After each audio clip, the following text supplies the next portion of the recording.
Yeah, that would be great. Do we have all the panelists here? Yeah, I It think we looks do. like, So if we, so Dextra team, if we want to get the slide up for the panelists, and everybody else, just before we get started, thanks for joining. And just wanted to let you know a little bit more about who we are at Dextra. So Dextra is a global online for artists to connect and collaborate across different mediums. So whether you're an actor, painter, photographer, anything really, you can go on to the Dextra platform, dextra.com, and upload your profile and find people to connect and collaborate with and help your creative ideas kind of come into reality. So we're very happy to be doing this summit this year, the VR Summit, with a number of panelists and people that have submitted content for us to all view and benefit from. And over on this side of the room too, we have a schedule of some of the upcoming panels. So you can take a look at that at some point. And also, of course, please take a look at our website and see the schedule on there. So with that being said, panelists, if you guys want to take a look at your pictures up here and just kind of stand by where you are, where your photos are, then we'll get it turned over to you.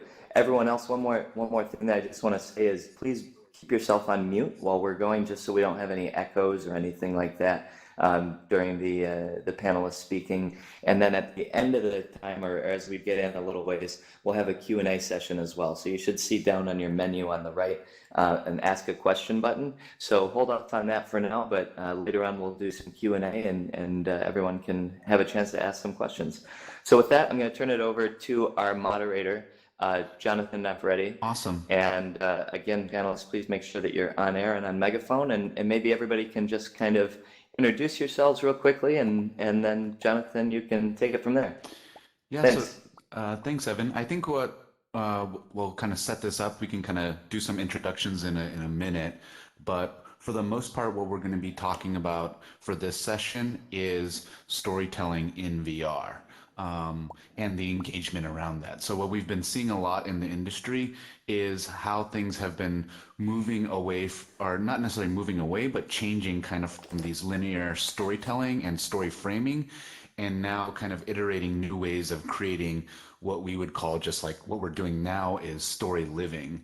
So we'll discuss a little bit about like the old tools and whether or not they work in kind of immersive technology and VR and AR. What are those kind of fine lines between gaming and narrative? And what does that even pitch process look like? And sorry, a little bit of feedback. Somebody's got a And Hoover on. yeah.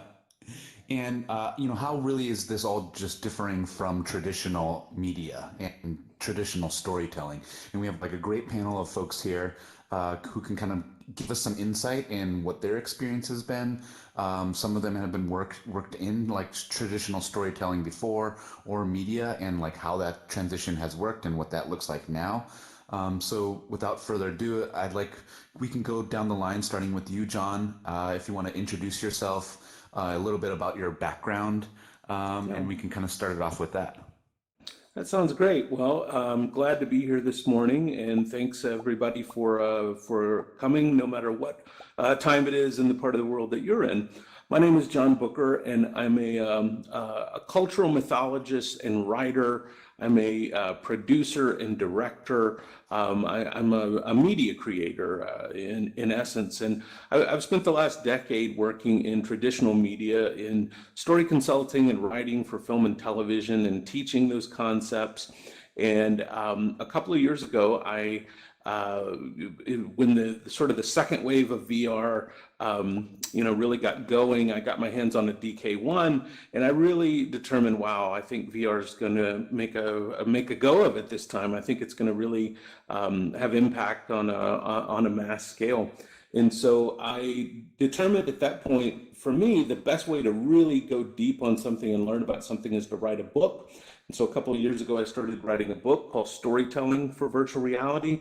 My desire there was to find out how people were telling stories in this new medium, because I feel like no medium reaches mass adoption until we figure out how to tell stories with it. So I went all over the world or the country trying to interview those doing the most interesting work in storytelling for VR. And last year, the book came out, and Storytelling for VR, the book has been a really popular title. It's sold really well. And I continue to work and consult in that space, creating stories for virtual reality. Fantastic. Awesome. And Marissa? Hi, everyone. Thank you so much for having me today and welcome. I'm so glad you were able to make it. So my background is inclusive of both cinematic storytelling within game structure as well as film. And so right now I'm doing work with Hyperspace XR, and we're doing a walkthrough extended virtual reality environment where we can touch and feel and build out the physical and the virtual space. We're doing a fantasy narrative that is a multiplayer experience called Wonderful, and you get to follow an adventurer on her journey and help throughout the storyline.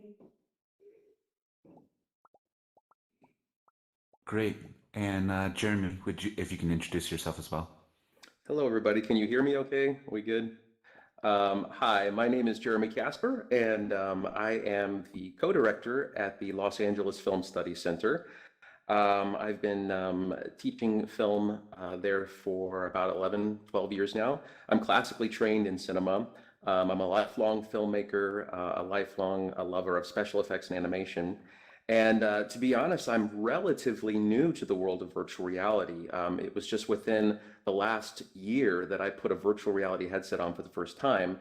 And what happened with that experience is I felt things and I engaged narratives in a way of, in a wondrous sort of transcendent way that I remember engaging film when I was very young, magical, transcendent. And I knew at that moment I was hooked.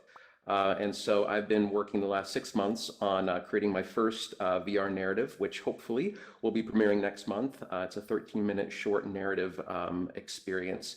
And so I'm hoping today I can share what little knowledge that I've learned along the way. And it's just been a really exciting journey for me. And I'm very honored to be sitting on this panel with these esteemed colleagues. That's fantastic. Thank you, Jeremy.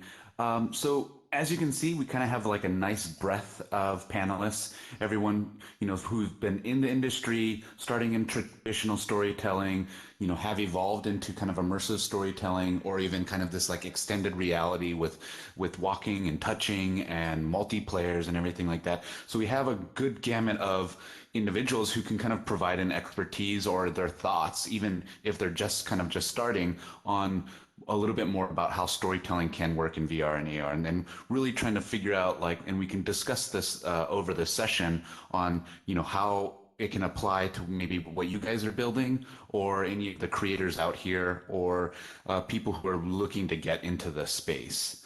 So I think with that, what we can kind of start with is really kind of defining, all of you guys now have been into the virtual VR storytelling or immersive storytelling. How have you seen the differences when it comes to traditional media, like Jeremy, like you were talking about just writing in traditional storytelling, or John, and how is it compared now with immersive storytelling? And I think let's just start off with John, and whoever wants to fill in, go right ahead. Yeah, sounds good. I think, the temptation at first for those of us who first began to enter the space was, is this going to be basically some sort of combination of the language of cinema and the language of gaming? And I think, once you'd spent very little time in VR, you quickly were able to determine that it was neither one, that this new medium required its own new cinematic language. And we were going to have to discover the language for VR storytelling as we went. Now, I think many people, quickly did some things and determined, I've found the key, I found the answer. But to be honest with you, we look at film, television, how long it took us to discover how to tell stories in those mediums, I think we've still got a long way to go to figure out how to really tell emotionally compelling stories in a way that engages audiences on a mass scale with VR storytelling. But I will say this. I think there are things that we can learn from traditional storytelling, from film, from television, from our online experiences, from immersive theater, from magic, from escape rooms, from theme parks, all these other areas where immersive storytelling has a much longer history. I think we're able to take a lot from those disciplines, learn a lot as we begin to craft this new language of immersive storytelling. Yeah, so I would definitely agree with that point with the immersive theater and different interactive elements and intertwining that narrative structure. One thing that I will also mention is that I find it better to live act through content, and this is whether it be with artists or on the writing side, especially because the experience we're creating is so spatial driven. It really helps to have a full understanding of the narrative structure and how it will interrelate to the space. One thing about this type of the immersive storytelling aspect also is that you are the viewer and you control the camera. And so keeping that in mind as you go through the creation of storytelling structure and what that means and how you're going to treat your narrative differently is a great thing to consider. Yeah, I would agree with all of that. I think that one of the things that I've discovered so far in my limited exposure and experience to VR narrative storytelling is just how tried and true the principles of story still are. So as I'm crafting narratives, I'm still considering so many of the same things that I considered in classic cinema. I think, though, that, John really hit on a good point, and that is, I do think it's our tendency with new technologies to take old rules and try to cram them into, the new technology. I mean, when film first, hit the world, basically all film was just recording stage plays. There was a proscenium that was very theatrical. And it took time and experimentation for us to understand that this medium can be something like drama and theater, but a little different. And I think that we're still in that experimental phase right now with virtual reality, where we're taking some tried and true methods of cinema and theater and we're applying them to this new medium. And I think this is exciting, but I still think we're in those early phases of really discovering exactly what this medium can uniquely be. And I'm excited to be a part of that. One thing Jeremy just said that I think is really helpful is this idea of looking at these other mediums, and pulling, story elements from them. I've got this theory that I call narrative shards theory. And basically what it is the idea if you took the perfect story, regardless of medium, and you contained that in a glass vase, and you drop that vase on the ground and it shattered into a million small pieces, I think we can go and pick up little narrative shards. Maybe we pick up this shard of character, or this shard of conflict, or this shard of environmental storytelling. And these things that we use in other mediums that are just shards, we can take and pick things that work in other mediums and put together a new mosaic out of the shards of the narratives of other mediums. And so that's sort of what I see happening, is this idea of building a new mosaic out of the shards of the combined ideas from all storytelling in all mediums. Yeah, and what's interesting too is like what was Marissa was saying is about you as the viewer control the camera, and that we, Jeremy, you're talking about kind of being able to take elements of what we've already seen in storytelling, but the beauty of kind of VR and immersive tech or just immersive storytelling is that it can all be interactive too. So now we're pulling from different elements, say from theater or something like that. But now we're seeing even more and more, we've gone beyond just 360 videos and kind of these VR experiences that are interactive to now have complete like multiple branching narratives to full on just like exploratory games. And, what is the difference between what, early days of what we've been seeing with immersive storytelling and now just these games that you can just kind of play? And I guess that's more, kind of reminiscence of just games that you would play on a console or something like that. But, would love to, I guess, start with you, Jeremy, on what would be like the differences that you've seen, or that line between experience and game in storytelling now. Yeah, I think it's a really great question, and I think it's a really relevant question to the discussion we're having. I do think that the line between game and experience and what we're now doing in virtual reality, I think it's really gray. I don't think we can just say this is a game, this is an immersive experience, and we're done with the conversation. I see a lot of properties out there that seem to sort of ride the line between the two. I think that one could make the argument that the moment you give your audience any objective to accomplish whatsoever, you suddenly step into the realm of game theory. Now it's a video game because my audience has to accomplish something. And yet that same experience can be exploratory. The stakes don't necessarily have to be that high in those experiences. You may have that type of experience where you have to accomplish an objective, but at the end of the day, whether you win or lose doesn't really matter. So is that still a game? When I think of games, typically, whether it's I'm playing Pictionary or I'm playing, a game on my console or playing a sport, time tends to be of the essence. There's lots of competition. The stakes are high. And so all those different elements can present themselves in immersive experiences to different degrees. So I think I don't think there's a definitive answer to that question, but it's an interesting question to continue to ponder. Right, right.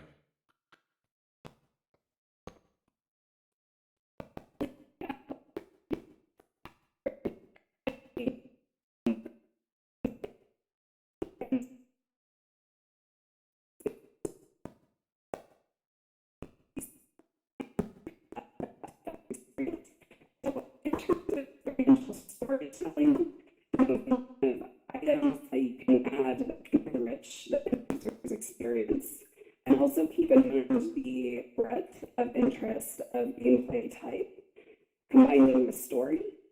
So some people are inherently more exploratory, others prefer a more fixed gameplay type. So understanding what narrative you want to tell, and then also the gameplay context within that structure for VR.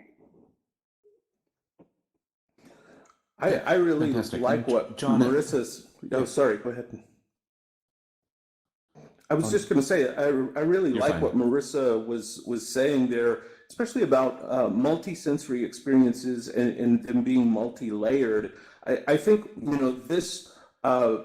The more we talk about storytelling in VR, the more it becomes almost impossible to avoid adding the discussion of where does the role of artificial intelligence play into this discussion. Because when you think about it, look at this room that we're in right now. If we were to make this completely life realistic, imagine every possibility that would have to be programmed. How could we go over here and touch this and pick up this pillow and throw, things over here and go feel the warmth of the fire?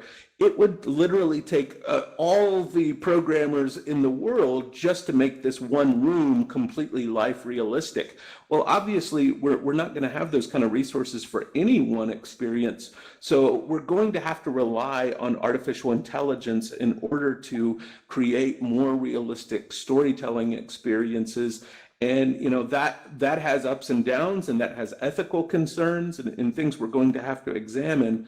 But I think the more realistic we want these storytelling experiences to be, and as Marissa said, the more multi-sensory we want them to become, we're going to have to begin to partner with those in the artificial intelligence community to make more compelling stories.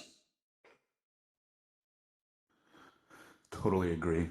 And I think here, there are some creators here in the audience. I think what we'll do over the next couple questions is we'll try and get really some kind of applicable tips and kind of ideas that we've come across that hopefully will help the audience in whether or not you guys are creating any VR stories or games or any experiences like that, that everyone can kind of take home and really understand and help within the process. So I think just even on the process itself, especially like the pitch process when it comes to VR stories or in immersive stories like that, trying to sell that across, and you haven't even built necessarily the experience yet, so you don't necessarily have something to show in a headset.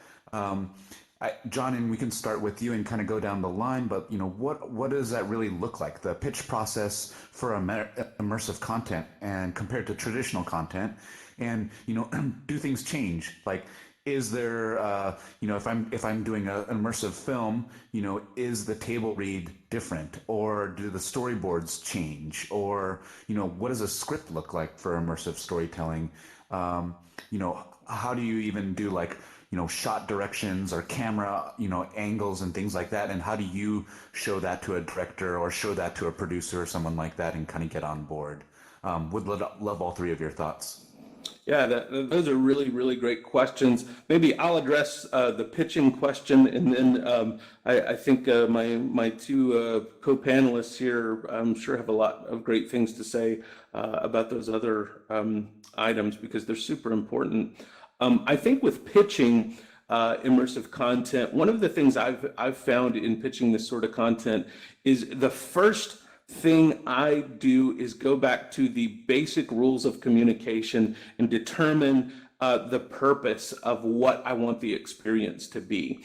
So if I'm pitching to a producer, I want to make it very clear that they understand the purpose is one of three things. It's either to inform, it's to entertain, or to educate. And with education, that piece usually includes some sort of response or driving some sort of action.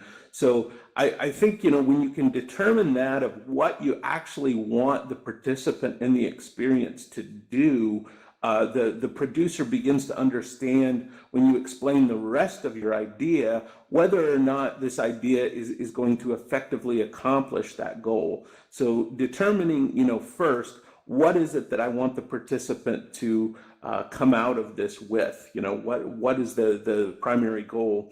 The second thing that I start with, because I believe it's core to storytelling, no matter what medium you're pitching in, is I start with character. Now, obviously in VR, there's two types of experiences. There's the ghost on the wall experience or fly on the wall, or the ghost experience where we're observing a story that's playing out in VR, and those can be very compelling stories. I would mention, if you haven't seen yet, The Great Sea, that VR experience. It's based on a Philip K. Dick story. It's just been recently released. It's an incredible VR experience that we're just observing the story. But of course, the type of storytelling that we're probably most interested in is that interactive storytelling where the audience is the protagonist in the story. And so we still need to explain to producers what the goal of the protagonist is going to be, what we want the viewer to accomplish within the experience. How does the viewer know when the experience is over? How does the viewer know what they're supposed to be doing in the experience? And threading those sort of practical tips throughout your pitch of what the actual narrative is, I've found to be the most helpful thing in helping producers to understand what it is that this experience is actually going to look like and do. Yeah, so definitely the communication aspect, as John mentioned, especially in pitch and also equally in visual, is key. So one thing that you have inherently, especially depending on the type of experience you're creating, is overcoming the hurdle of understanding because it is a newer medium. So ways that you can supplement that from the art side specifically are marketing art, visuals, explainer, graphics, things like that. Anything that can lower the hurdle of understanding or recognition of what you're trying to create. So I would also say that if you can even get a mock-up gray box of just a baseline to show a step through of, hey, this is the game mechanic, or this is the level space that we're thinking of. getting that spatial understanding is also really important throughout that process for communicating as well. Yeah, I think all those are really great suggestions. Two things come to mind. I do think, as Marissa just said, having any sort of visual representation of what you want to do is great. And what's fantastic right now is there are more and more tools in virtual reality that you can use to actually do mock-ups and create prototypes of what it is that you're trying to do with absolutely no programming experience whatsoever. I'm currently doing most of my work in a program called Dvory, which is a 3D animation program where you can create really cinematic, realistic experiences, and you don't have to know coding whatsoever. I think Microsoft just came out with Maquette. There's another software that's escaping me at the moment that's similar to Dvory, where anyone with no programming experience can set up a scene, and you can actually program some interactivity into it as well. These things can be put together very quickly that you can take into a room with an Oculus Go or something like that and actually demonstrate very quickly what it is you're trying to accomplish. This harkens back even to the days of pitching to Hollywood executives. The more you can show them, creating mock trailers, having that conceptual art just helps them visualize things, so much better. I do think, and correct me if you all have a different opinion or thought on this, but one of the things that I have noticed too is there is still, like in Hollywood, a demand for experiences that are based on pre-existing intellectual properties. Obviously that's not, all that we're seeing out there. But the people with money are always looking for ways that they can market. And right now that is the mindset of Hollywood. So I hope we can change that as XR artists, that we can bring new things to the table. But I think it's a reality that just needs to at least be brought into the conversation. And that's perfect, Jeremy. I mean, Jeremy gave some kind of examples that he thinks would be creative, useful tools that creators could use. And would love to hear, John and Marissa, your thoughts on, I guess if you were to distill it down to a couple tools that could really help creators when it comes to storytelling and creation, some examples around that. And Marissa, we can start with you. Sure, yeah. Scrivener is a great example on the script side for doing breakouts or even just mocking it up in Microsoft Word and just having base character and paragraph overviews so that you can give a clear synopsis. In terms of the VR space, I actually like drawing, so I'm using Google Tilt Brush, like a lot of those types of things to just do sketch outs now of spatial to give me an understanding before I go game engine side. So the other option is to take it straight into engine if you're more comfortable with gray box. And John, did you have any useful tools creators could use? Have any of you guys used any like social VR programs like AltSpace VR to actually create, maybe lay out a story or anything like that? I have not. I'd be interested to hear if Marissa or Jeremy has. I do think one other tool I would mention, if you're coming from the more traditional film and television world, you're probably used to writing your scripts in Final Draft. And Final Draft actually has now 2 different VR templates within Final Draft that you can actually use to write VR stories. One is created, the one I prefer is created by a great VR storyteller named Yvette Vargas. And so if you download this template from the Final Draft website, look for Yvette Vargas's VR storytelling template, because I find it to be very helpful just from a writer's perspective. That's a tool that I would recommend. Yeah, Yvette's great. And how does that incorporate into Final Draft? Like it just adds VR elements, or what does that look like? So people can better understand. Yeah, there's a couple of different ways you can execute it. It sort of depends on if you are marrying that VR script with some of the storyboarding tools like Marissa was just talking about, or if you were just writing a script before perhaps there's even anyone visual involved with the story. But you can use color coding for different areas of the screen that the audience, would see. There's just a number of different ways to, once you get inside that template, but it's also very intuitive. And again, if you have the software, it's free. So why not check it out? Yeah, Yeah, that's I just perfect. had one brief comment because you had asked about social spaces and building out in those. So one thing that we do have for hyperspace specifically is we're building out at What is Reality exhibit at the Pacific Science Center in Seattle. And what's amazing about that is we do have eyes on the whole process. So speaking to social VR spaces, it is wonderful as you're in development, if you're comfortable as a team to do so. Share it with the community, whether it be here and building it out or your preferred platforms, but just being able to get eyes on your project, you'll find throughout the time that what you're developing and seeing is very different than what the end user might or how they will experience it. So getting that feedback helps immensely throughout the process. That's fantastic. And we're all here doing a panel in social VR, so it's all very fun. I guess, John, you were talking earlier about the Great Sea as a great example of kind of a VR stories. This is a very, very new experience that just came out that people have been talking about a lot.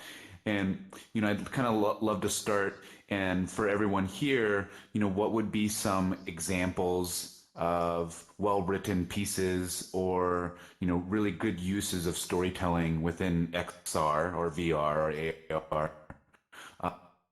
um, that you think that people should really would be great, and we can kind of just go down the line and start there.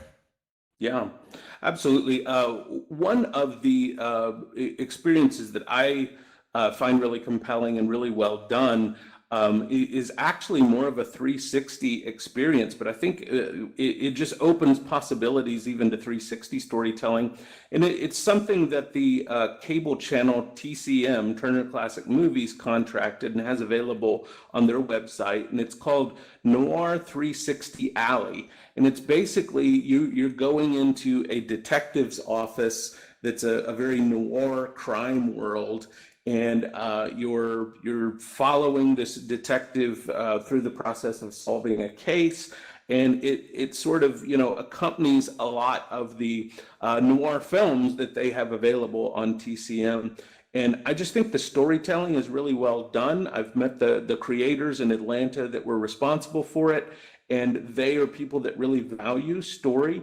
And I think it's a great example of, even if you don't have a lot of interactive resources to be able to include in your story, it's a great example of 360 storytelling that I really appreciate.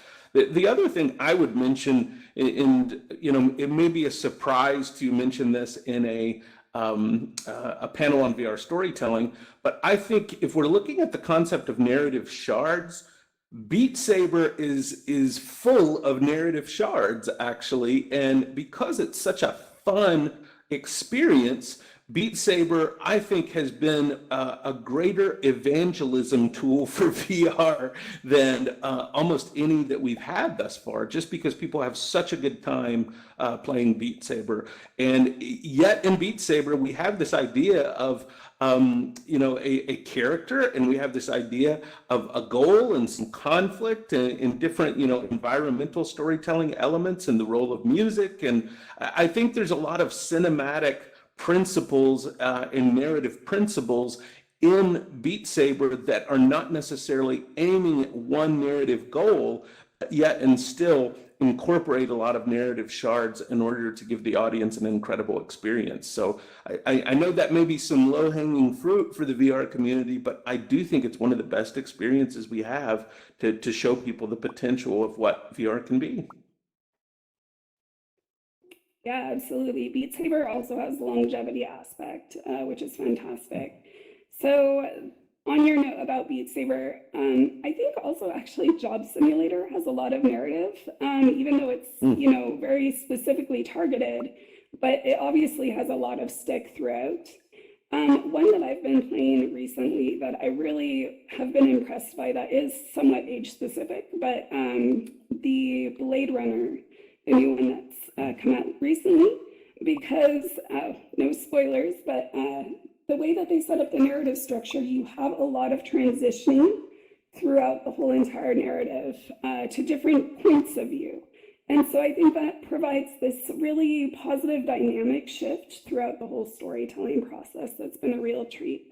The other one is the Wave VR has really neat experiences, and one of them is actually tied to a musician, Imogen, who is wearing gloves, and that ties into the particle-based systems and things like that. That creates this whole narrative just based on hand motion, which is a really beautiful thing as well. Yeah, Marissa, it sounds like you and I have very similar sensibilities in the world of virtual reality because I agree with so many of those things. If I remember right, Magnopus is the company that did the Blade Runner VR experience, and they actually did my favorite VR experience, even more child or age specific. And honestly, it's the Coco experience. It's free that you can download, and I actually thought it was just a really great use of very light narrative. You as the audience member have a very simple objective. You have to get from point A to point B, but in between point A and point B, you can do whatever you want. You can visit places, you can take your time, you can interact. And I remember after that experience really feeling, my reaction was I felt like I just spent a day at Disney World. And there is not a company on the planet that gets immersion better than Disney World. And so I thought it was just, if you want to experience something, I thought that was a great one. The Great Sea is also really great, and Imogen's Heaps concert in the Wave. I've watched that several times now, and I'm just a huge fan. So yeah, I would say the Coco experience and probably the Great Sea are the two ones that I'm really loving right now.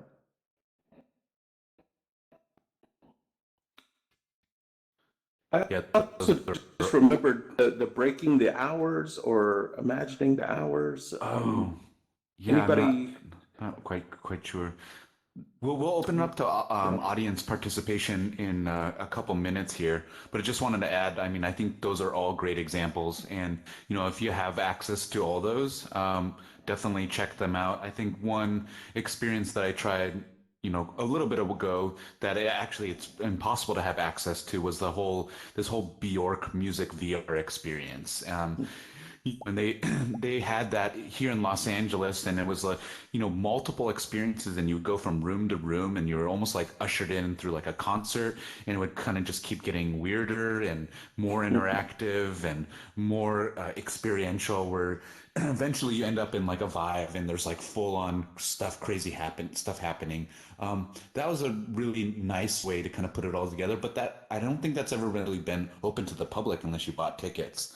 But I like everyone's kind of thoughts and suggestions and ideas here. I'm wondering, maybe we can open up to a few audience questions, and we can kind of start there, and we can kind of continue this conversation. But really want to see what people are looking for, or any questions they may have about storytelling. And I think we can start off with, I believe, Tina. It looks like if we'll kind of go in order from this. If you guys have any questions, there should be an ask a question hand sign on your GUI, and then you can kind of ask questions.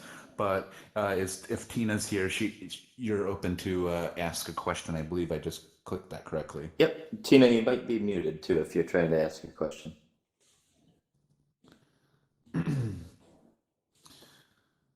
But yeah, feel free if you guys have any questions, shoot them our way. And then if you have you want to direct it to the entire panel, or if there's a specific person you'd like to direct it to, feel free and shout that out as well. So Tina, we can come back to you maybe if you're having audio issues. What about for Alina? Tina, we can come back to you. Alina, you have a question for the panelists? I know these questions were asked earlier during the panel, so they might have taken a step out for a second. Otherwise, we can move. Okay. Hey guys, Sorry. so thanks for this awesome panel. I really enjoyed it. So my question is actually for the whole panelists. So we've been testing experiences for a while, but especially, you know, with experiences that involve more the viewer and their interaction, how do you actually manage to direct them and not get them too involved in the whole environment and get lost and so not really follow the narrative in a way. Yeah. That's a really great question. I'd love to address that. I'm sure Yeah, if everyone can these just chime in. folks have. Yeah. I think, you know, we are finding tools to help guide the narrative in light-handed ways, and probably the most effective tool that I've found is audio. If there's a loud sound over in one part of this room, I'm immediately going to move my attention there. And so I think audio and understanding the role of audio and environmental storytelling is a huge help. You bring up a great point, though. At what point does it just become this sandbox experience that the audience is just sort of exploring a world rather than trying to move through some sort of story journey? And I think there's where we have to make decisions as creators as to what decision or what agency will allow the audience deeper immersion in the experience without becoming unnecessary to the narrative or frustrating to the audience. So I think, you know, determining what decisions the audience or the participant is allowed to make in the experience that will draw them deeper into the narrative and that will help them move along in the narrative, but that it is not a red herring or will take them down a rabbit trail. So for example, you know, if my goal in this room is to get over to that elevator door over there, allowing me as the participant to pick up the pillows on this couch, that might be fun, but in a sense it's misleading to me as the participant because that in no way helps me accomplish the goal I'm supposed to be accomplishing in this room. So I really try and allow the participant as many opportunities as possible to engage with things that make their journey more real, but not take them down rabbit trails that just become, you know, side distractions. Yeah, so I can speak to that from the gameplay perspective.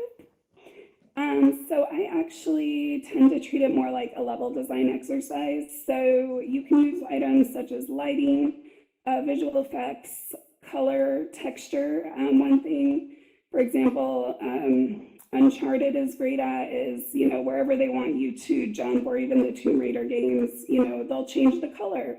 So you can guide the viewer's eye throughout that process. The other thing is limiting the scope of your interactive elements up front to what time you want them to spend. So just designing with cognition of how long will I want them to stay here versus here, and then scaling back the interactive or scaling it up depending on your want of their exploration of space. Yeah, I think that this is a really good question, and I think it's a question that a lot of us are asking. There was a fear when virtual reality first came along that suddenly the creator was going to lose complete and total, you know, artistry and directivity in their work. That you're going to enter into a VR space and your audience is just going to start looking around and not paying attention to the narrative whatsoever. And for most of us who put on a headset at the very beginning, that's exactly what we did. The first VR experiences I had, I did miss the story. I did miss the narrative because I was so enamored with the world around me. But that's just what we do with all new technologies. It didn't take long at all for me to start to want to engage in the narrative. I think as far as, you know, how do we be directive? I agree with all the statements, you know, that have been made so far. I think because I come from a traditional film background, I've studied cinematography, and I do tend to, I rely heavily on the visuals and motion to direct my audience. Just like as a cinematographer, we'll use flying birds in the sky to guide the audience's eyes to where they want to look. I tend to do a lot of the same things in my creations as well. I found that, you know, even you can do hard cuts in narratives, just like in film, but they're much more problematic than they are in regular cinema. I really need my audience to be looking at a specific place in order for a hard cut to work. Otherwise, we could cut into the new scene and they're staring at a blank wall and it doesn't work. So one of the things that I do with my experiences is I will actually test them on audience members, and I will watch them engaging my experience. And I will watch where they're watching, and I'll see what they're looking at, and I allow their experiences to sort of inform and craft how I lay out the narrative. And because we have decided as a virtual reality community that we are going to give agency to our audience, they can look wherever they want, we have to understand we are giving up some of that freedom. We are letting them have some control. So I don't think it's a problem that's just 100% solvable. At the end of the day, I guess at the end of the day, we just rely on great stories to engage our audience so they want to engage in what we're putting before them. That's fantastic. And just to add real quick, if you guys have any questions, feel free to click the ask a question and we'll see it up on our end and we'll kind of go one by one from there. But I guess for the audience here, and there may be some individuals who are looking to get into VR storytelling or say they want to become a VR producer or a VR director. And starting with you, Jeremy, if there's like one or two like very quick tips or actionable insights that people where they should start, if there's like something they should be doing to really kind of help advance their career in storytelling or VR storytelling. If we can start with you, Jimmy. Yeah, that's a really good question. I could answer that from a business perspective, just hear the things that, companies are looking for and so forth. But, I'm an artist. That's what I do. And I guess maybe the thing that has helped me the most in terms of not getting stuck in the creation process is I now understand why Pixar doesn't hire some Joe Schmo off the street to write the script for their animated films. Someone who's going to write a script for an animated film is someone who has gone through the whole process of animation. And I think part of the reason that is true, and I've now experienced this in creating VR experiences, is every element is dependent on every other element. So even as I am beginning to even lay out my narrative, I already have to start thinking about where's my audience going to be in this 360 space?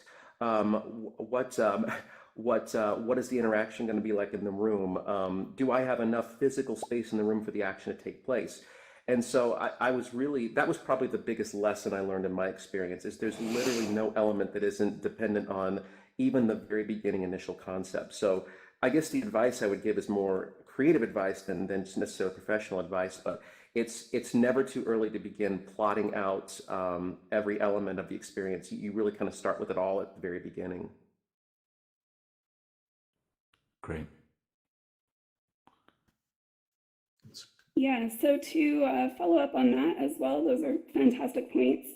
To supplement that, I'd also encourage you to do prototyping, both of story structure and the visual all the way through the pipeline, early and often, because what happens as you grow your skill set, you'll learn new things in every single area. And then what you can do when you're on a team for the long term, or if you continue to do it yourself, you can carry that knowledge through and apply it with specificity to what your current experience is. But just the full prototype process and then getting eyes on it, whether it be at different hackathons or meetups or things of that nature, will really help your growth. And when you say like the full prototyping, like how would they go about prototyping? What is there any tools, or are we talking about like 360 video here, or maybe game engine stuff? How would they go about that? It can be, yeah, absolutely. It can be either. I mean, whatever your area of focus is.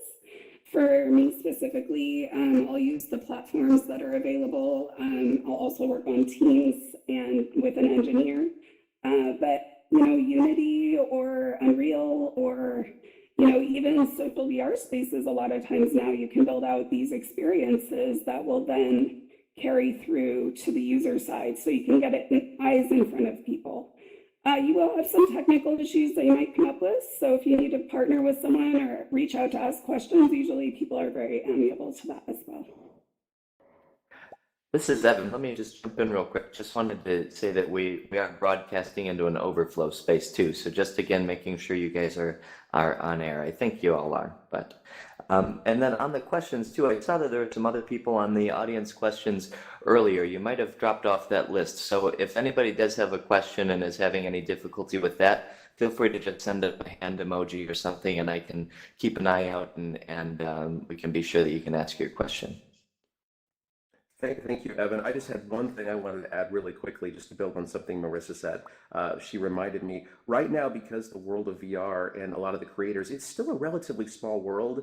I have been really encouraged by how open so many people in this industry have been to questions and forming relationships. And so far, most of the relationships I've formed have been through social media and professional relationships. And so there are some great groups out there on social media platforms that you can join, and I've really met some great people there. So take advantage of those spaces. Fantastic. And we'll open up the questions in a little bit, but I think, John, if you had any thoughts on that as well. Just two very Like quick, tips or- two very quick thoughts for those just trying to maybe get into VR storytelling. I think one of the most important things is to actually watch a lot of VR experiences and to spend a lot of time in VR.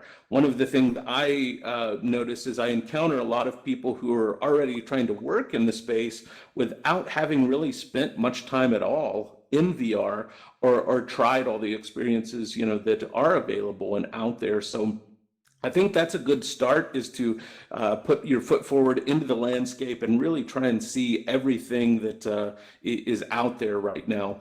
The second thing I would say is, really, if you have not received any sort of training about just basic storytelling and basic story structure, I think that's really important. You can start with Robert McKee's book Story, or a basic screenwriting book like Sid Field's book Screenwriting, or Blake Snyder's book Save the Cat, or John Truby's book The Anatomy of Story. But I think getting just a basic understanding of how story works in visual mediums is very, very helpful before you start trying to craft story in any visual space. Yeah, and I couldn't agree more. I mean, sometimes, oftentimes in the industry, we get distracted by the technology. It's like, how are you going to capture this? Or, how are you going to present it in this way with certain software or hardware or anything like that? But in reality, I mean, just like in life, I mean, these are all kind of like human ways of telling stories, and that should all just kind of translate throughout. So I think for questions wise, we can start with Daniel. Let us know if you have a question for the panel or individuals. Go ahead, Daniel.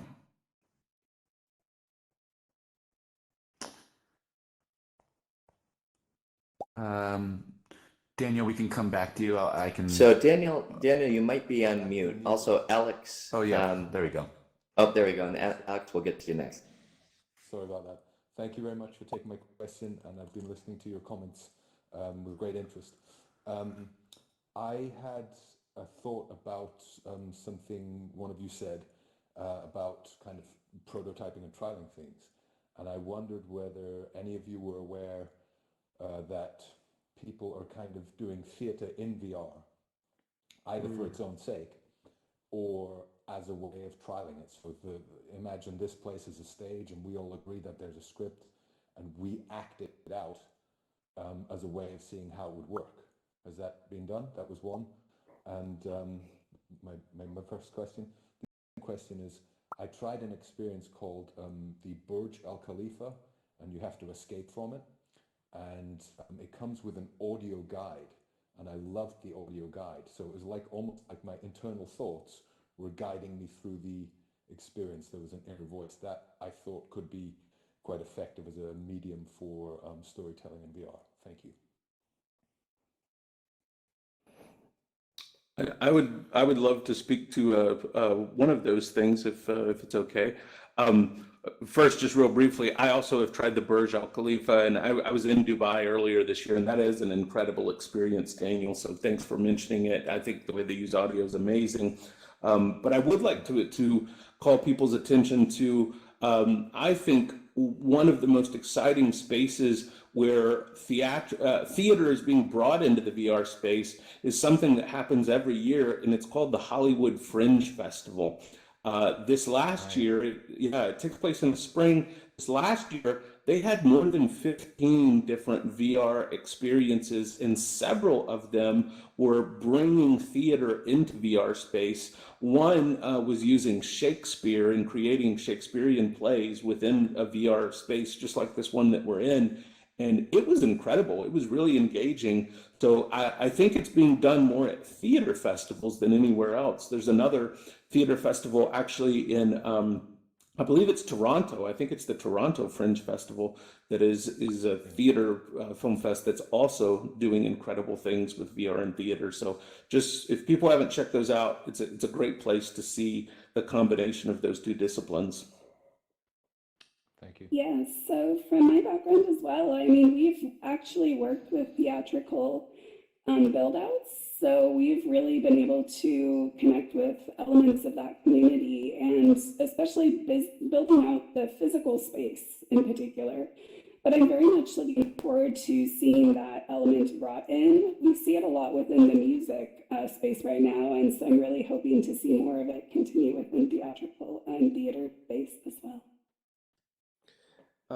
Yeah, Daniel, I think that's an incredible idea. The idea, especially when we're looking at it from a prototyping perspective, can we get actors and creators in a room and start, trying to design an experience? I have not had any experience with that, but I love the idea, in particularly from a a film director's perspective. That's usually where so much of the magic happens, is when I get actors in a room and we start playing around. That's when we discover a lot of great things. So I think you're onto something, Daniel. You need to develop that and make that happen. Thank you. Fantastic. Thank you, Daniel. So Evan, I think, do we have enough time yeah, for another question, or what do you yeah, think? we can do that. So Alex, you I think had asked a question earlier, and then Jonathan, I know you have the audience questions list, and then up on the screen as well for in a little bit we have a question from Elizabeth who's viewing on YouTube Live. So Alex, go ahead and ask your question. Right. Can you guys hear me? Yeah. Yeah, feel free Okay, to great. walk up a little closer to the panelists too if you want to ask, so Alright. the audio might be clear. Yeah, let's see. Go. There we go. Okay. Thank you guys for doing this today. I just wanted to thank you again for doing that. I'll say to direct my question, I'm actually coming at this from a researcher side and let's say creator side, just to kind of give you an idea of where I'm coming from. But really, this is for anyone, but especially the last two panelists. You guys talked about, especially you, we're talking about Job Simulator earlier, and one of the things that I was wondering about is what is your take on storytelling as a nonverbal kind of influence? Because you guys have talked about a lot of experiences being directed at the audience, but I feel like I'm curious where you're seeing the direction of virtual reality going, where they're feeling the experiences as well.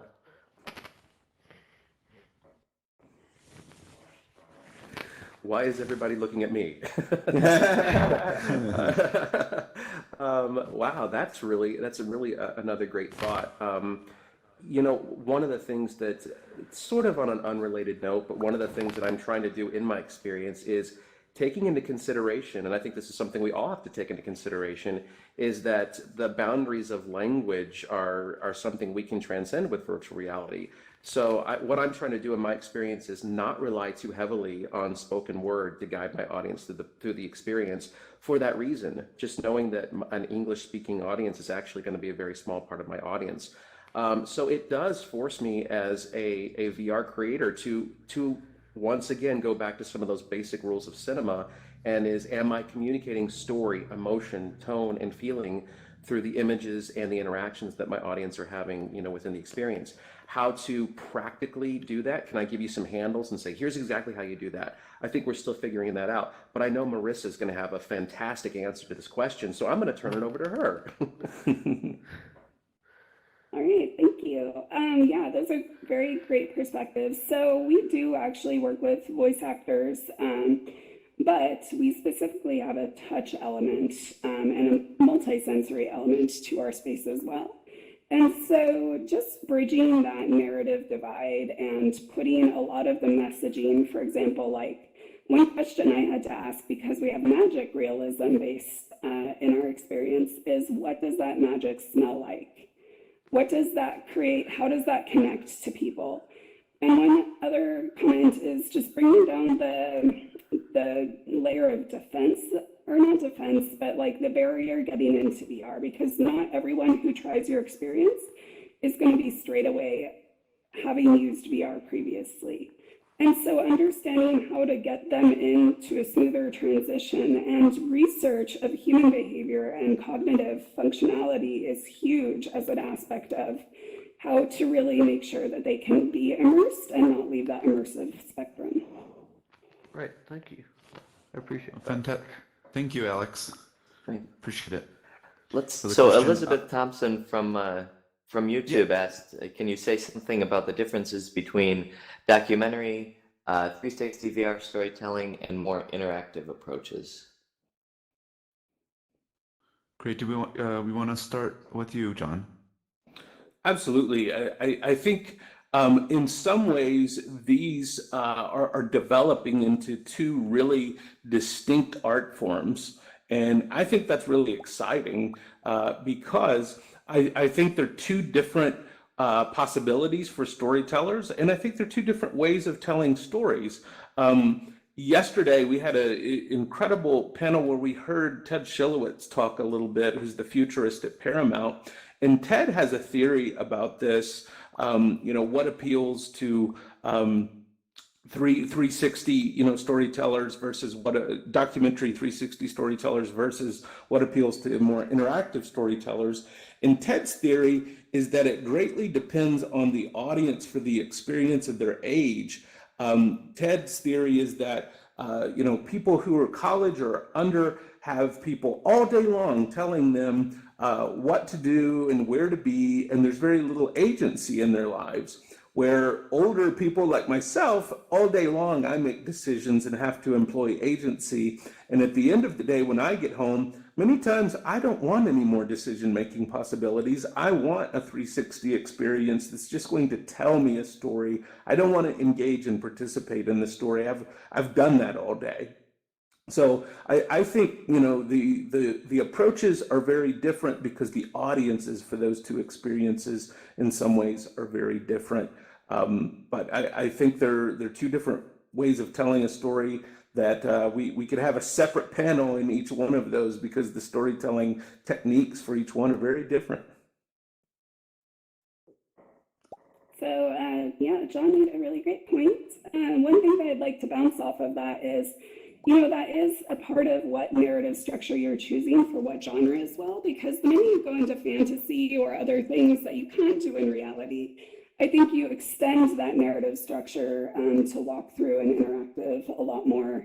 Even if you have to do decision-making day-to-day, it just is from a different lens. So understanding the lens of your viewer is great in that aspect.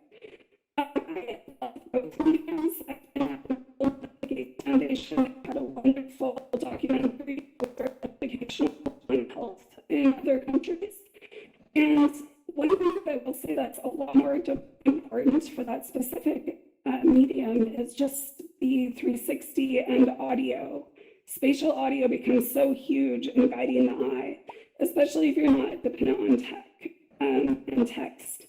So the other thing is the immersive spectrum. I mean, I would say that our experience has been it's all ages. So understanding what scope you want to focus through and building that narrative structure from there. But yeah, both mediums, I'm very excited to see how they further develop. Again, really great question. One of the things that I really appreciate, and this is going somewhere, but I really appreciate about animation in Asian culture, for example, in many different Asian cultures, primarily Japan and China, is the fact that in those cultures, animation is it's a tool to tell many different kinds of stories. However, in America, animation is a genre. If I say I'm going to go see an animated film, we all know, we're going to go see a bunch of animals, singing and dancing, and that's what an animated film is.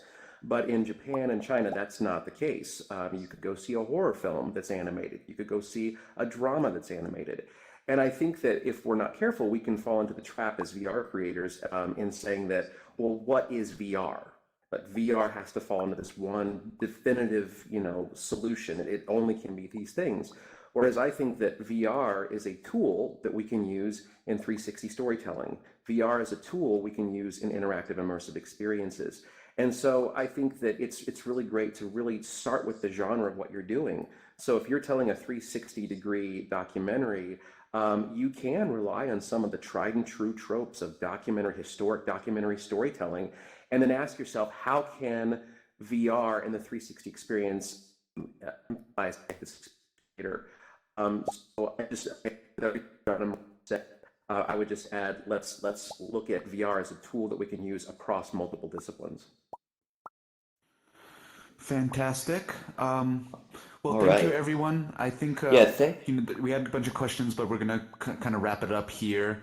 Yeah, I And, just wanted to thank everybody again for being a part of this. Everyone, thank you for coming. We're going to do one more thing just for fun in a second. We're going to take a selfie and throw up some emojis. But again, wanted to thank Jonathan, John, Marissa, and Jeremy. Thank you again to AltSpace for helping us to make this conference happen. And I also wanted to thank Metal for being a sponsor of ours, and you can visit their website at metal.com, METTLE, and they have some great tools for your content creation and post-production. So what I'm going to do now is I'm going to walk up here, and then I'm going to do a selfie. So if everyone wants to just turn around and take a look up here, we'll just get a quick photo with everybody, and just a fun thing to do here. So, all right, so if everybody wants to throw up some emojis, and we'll take a photo.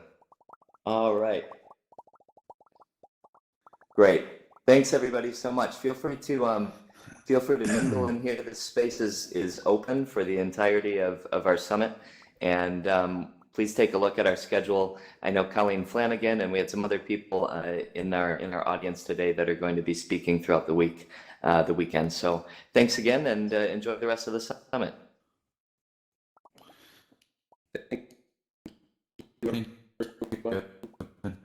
Thanks, everybody. Amazing. Very insightful. Yeah, that was great. Thank you, Thanks. Jonathan. If anyone wants to follow any of you guys out of AltSpace VR, can you guys let us know where they could follow you real quick? Sure. Yeah, Oh, go ahead, John.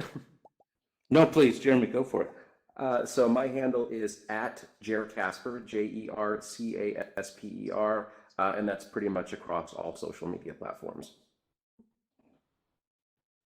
Yeah, so my name is Marzie, MARZIE_E, but you can also just search my first and last name, and I have Facebook and Twitter and the usual. Awesome. I'm on Twitter at John, JOHNKBUCHER, and check out my website, tellingabetterstory.com. Cool. And if anyone wants to follow me personally, I'm at Jonathan360, and mostly just writing and doing content at VR Scout. Thank you everyone for joining, and enjoy the rest of the conference. Thank you. Bye now. Thanks. Bye. Mm-hmm.